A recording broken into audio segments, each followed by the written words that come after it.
Assalamualaikum warahmatullahi wabarakatuh. Halo semuanya, saya Naila Nurul Aini Fauzia. Saya adalah salah satu siswi dari SMK Negeri 1 Majalaya. Pada video kali ini saya akan melanjutkan pembahasan pada video sebelumnya. Jika pada video sebelumnya kita membahas mengenai Slack atau stateful, maka pada video kali ini kita akan membahas mengenai DHCP V6. Jadi tanpa berlama-lama langsung saja kita masuk ke dalam videonya. Oke teman-teman, seperti yang sudah saya katakan di awal, kita akan membahas mengenai DHCP V6. Kalau pada video sebelumnya kita sudah membahas mengenai Slack atau stateful, yang dimana stateful itu kita bisa mendapatkan IPv6 pada perangkat secara otomatis ya. Nah, maka dari itu pada DHCP V6 ini kita akan membuat bagaimana konfigurasi jaringan melalui DHCP V6. Oke, nah kalau kemarin itu stateless, maka sekarang kita akan membahas stateful. Stateful DHCP V6. Stateful ini adalah proses konfigurasi alamat IPv6, di mana perangkat mendapatkan alamat IP dan informasi konfigurasi jaringan dari DHCP V6 server. DHCP menyimpan dan mengelola informasi konfigurasi di setiap perangkat yang terhubung. Kalau misalnya pada stateless itu dia tidak menyimpan setiap komunikasi atau setiap ada perangkat yang terhubung. Sedangkan pada stateful dia itu menyimpan semua dan juga mengelola informasi konfigurasi di setiap perangkat yang terhubung. Jadi setiap ada komunikasi dia itu akan menyimpan. Nah, kemudian ciri-cirinya, yang pertama dia menggunakan DHCP V6 server, yang kedua alamat IP di V6 diberikan oleh server, yang ketiga server menyimpan informasi konfigurasi klien, dan yang keempat konfigurasi lebih terkontrol dan juga terpusat. Contohnya di sini PC meminta konfigurasi IPv6, kemudian DHCP V6 server memberikan alamat IPv6, prefix, DNS, dan informasi jaringan lainnya. Nah, di sini pada DHCP V6 dia menggunakan port UDP.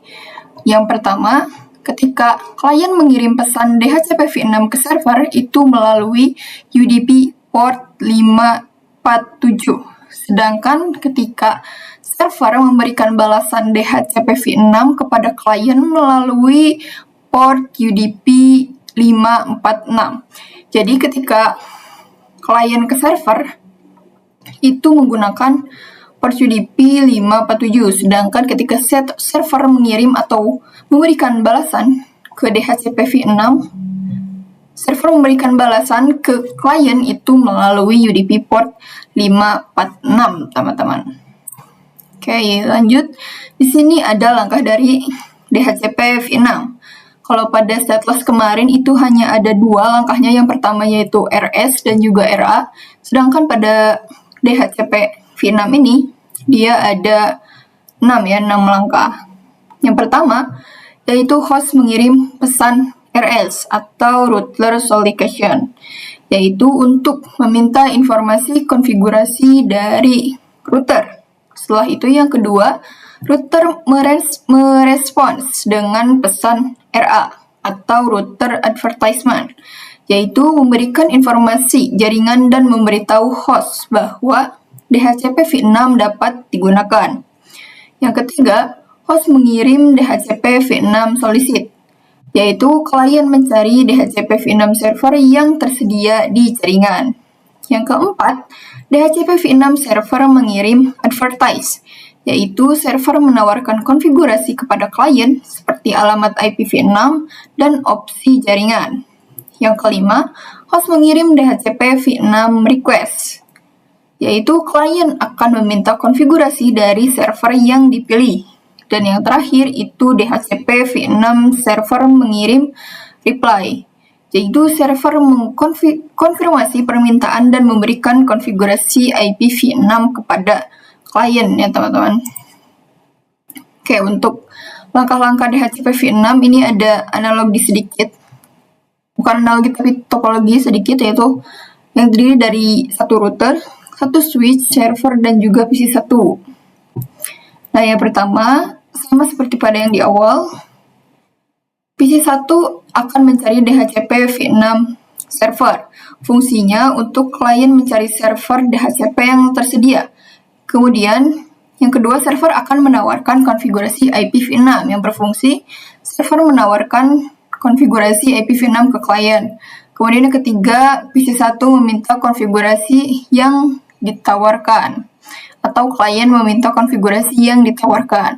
Yang keempat, itu server memberikan konfigurasi IPv6 ke klien.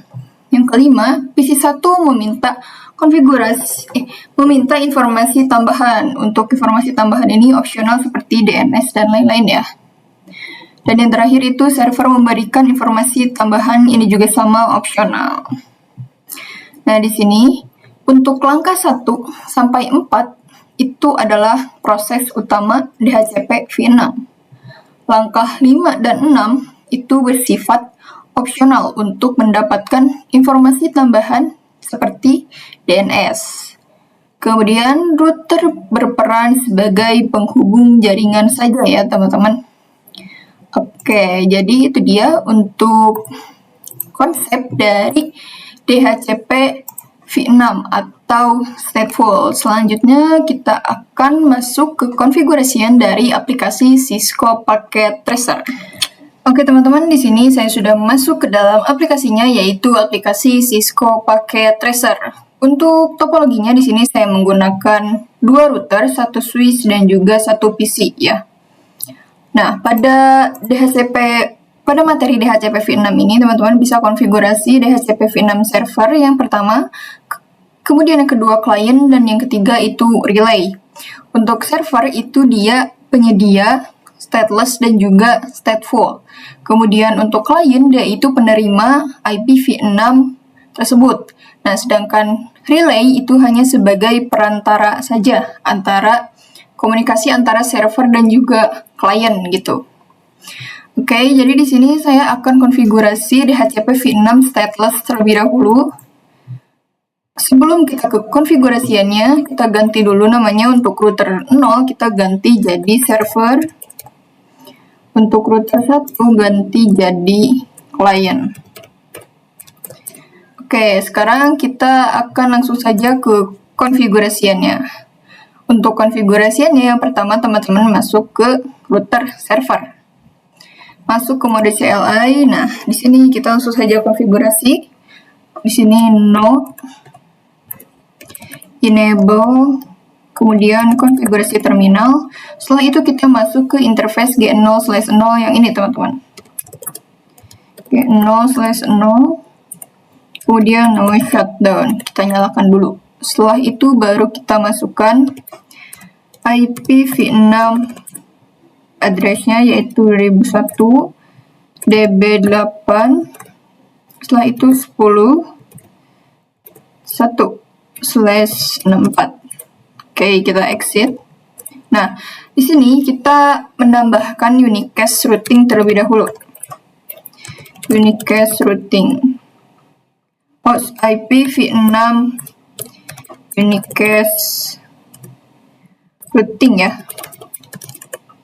Oke, setelah itu kita perintahkan IPv6 DHCP pool, kemudian IPv6 stateless. Nah, ini itu sebagai name pool ya teman-teman. Oke, kita enter. Selanjutnya yaitu kita masukkan DNS server.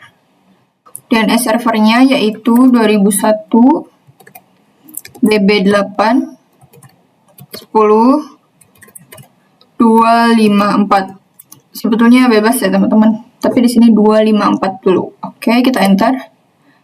Kita selanjutnya masukkan domain name. Misalnya namanya seed v6. Oke, kalau sudah di sini kita exit. Di sini kita masuk lagi ke interface GG0/0-nya. Setelah itu kita perintahkan description link to LAN.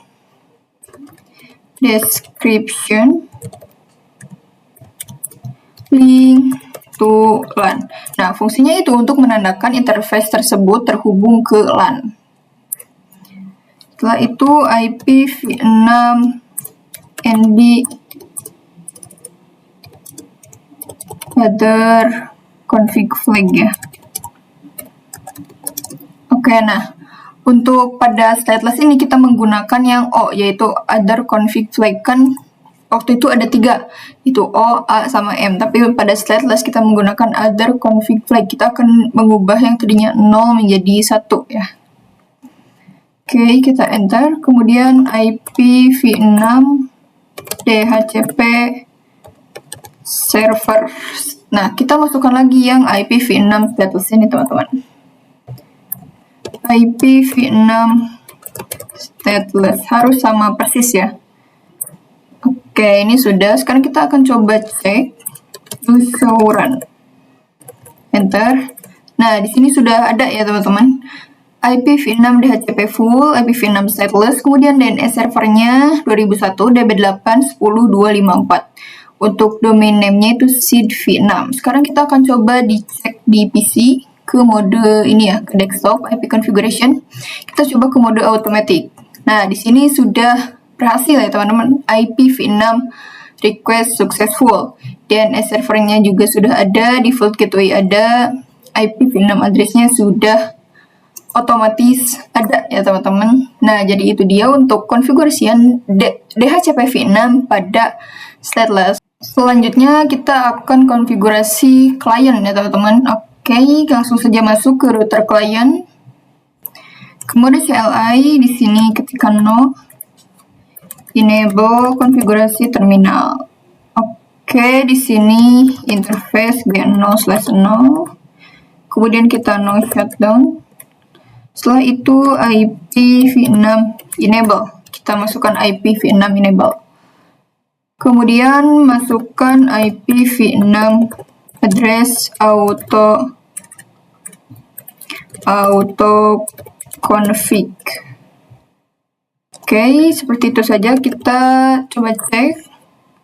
Do show IPv6 interface brief. Nah, di sini sudah ada ya, teman-teman. Pada gigabit internet 0/0 itu sudah up, yaitu yang FE80 ini. Oke, sudah saja ya, teman-teman, untuk konfigurasian dari stateless. Selanjutnya kita akan masuk ke konfigurasian stateful. Yuk. Oke, teman-teman, sekarang kita akan masuk ke DHCP-v6 stateful. Tanpa berlama-lama, langsung saja kita masuk ke dalam konfigurasiannya. Oke, jadi di sini, teman-teman, yang pertama masuk ke server dulu. Di sini masukkan dulu IP-nya, masuk ke desktop, IP configuration, masuk ke IPv6 configuration. Di sini masukin dulu, yaitu yang ini ya. Oke, kita copy.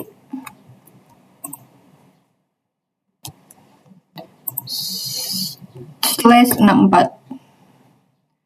Untuk default gateway-nya yaitu FE81. Oke, untuk DNS servernya di sini kita copy saja. Oke, kalau sudah, teman-teman sekarang masuk ke router 2 ya. Ke router. Kemudian CLI di sini ketikkan no, enable konfigurasi terminal, kemudian di sini IPv6 routing. Di sini IPv6 unicast routing ya, teman-teman. IPv6 unicast routing. Oke, setelah itu baru masukkan IPv6 DHCP full IPv6 stateful. Full IPv6 stateful.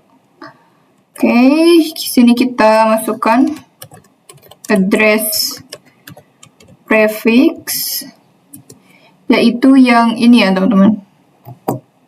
Tik 1 itu tuh.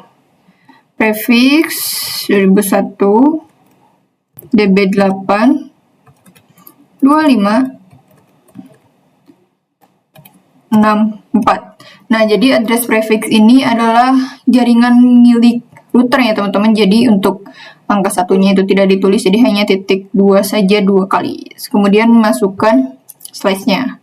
Setelah itu kita enter. Kemudian kita masukkan DNS-nya. DNS server 2001 DB8 251. Oke. Kita enter, setelah itu kita masukkan domain name. Kita samakan seperti yang tadi, yaitu seed v6. Setelah itu kita exit. Kita masuk lagi ke interface G0/0. Setelah itu masukkan IP v6 address. Masukkan default gateway tik 80 1 link lokal. Setelah itu IP v6 address 2001 DB8 25. Nah, kita masukin yang ini ya. 251/64. Enter. Setelah itu baru kita masukkan IP v6 DHCP server IP. Nah, di sini kita masukin lagi IP v6 stateful. Kemudian kita no shutdown. Oke. Kita akan coba cek di PC terlebih dahulu. Oke, kita percepat biar hijau. Oke, kita masuk ke PC. Ke desktop, IP configuration di sini automatic. Oke, di sini udah ada ya teman-teman. Default gateway-nya juga DNS-nya udah ada, IP v6 address-nya juga sudah ada. Kita masuk ke router lagi. Di sini kita show IP v6 DHCP bind. Nah, di sini udah ada ya teman-teman. FE yang FE80 ini. Oke, jadi itu dia teman-teman untuk konfigurasian pada DHCP stateless dan juga stateful serta konsep-konsep yang sudah kita dibahas pada awal video tadi ya. Saya harap teman-teman semua mengerti dengan penjelasan saya. Bagi teman-teman yang tidak mengerti, boleh videonya diulang-ulang. Terima kasih sudah menonton dan see you in the next video.